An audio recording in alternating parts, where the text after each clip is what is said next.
నమస్తే అన్న, అందరికీ నమస్కారం. ఇరాన్ పైన అమెరికా భీకర దాడులు చేస్తూ ఉంది. ఇరాన్ పైన అమెరికా సైన్యం వరుసగా 13వ రాత్రి కూడా వైమానిక దాడులు నిర్వహించినట్లు అమెరికా సెంట్రల్ కమాండ్ ప్రకటించింది.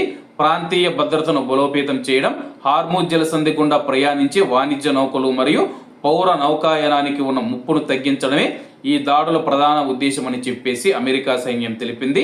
అలాగే కువైట్ సెంట్రల్ కామ్ విడుదల చేసిన ప్రకటన ప్రకారం ఈ దాడుల్లో ఇరాన్ సైనిక కమాండ్ కేంద్రాలు, డ్రోన్ నిల్వ కేంద్రాలు, కమ్యూనికేషన్ నెట్వర్క్లు, తీర ప్రాంత నిఘా కేంద్రాలు, సముద్ర సంబంధిత సైనిక సామర్థ్యాలను లక్ష్యం చేసుకుని దాడులు నిర్వహించారు.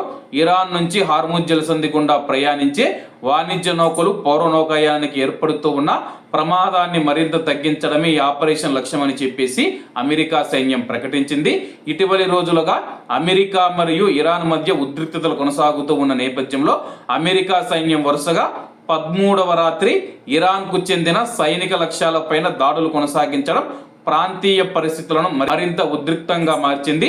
ఈ పరిణామాలపైన ప్రపంచ దేశాలు ఆందోళన వ్యక్తం చేస్తూ పరిస్థితిని నిశ్చితంగా గమనిస్తూ ఉన్నాయి. ప్రస్తుతం ఇరాన్ పైన అమెరికా దాడులు అయితే ఆగలేదన్నమాట.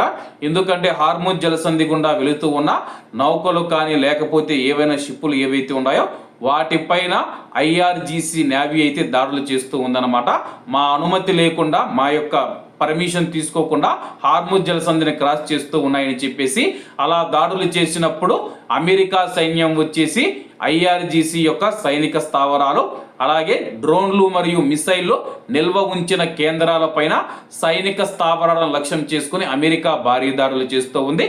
కాబట్టి అందరూ బాగుండాలి, అందులో మనం ఉండాలి. అందరికీ నమస్తే అన్న, జై హింద్.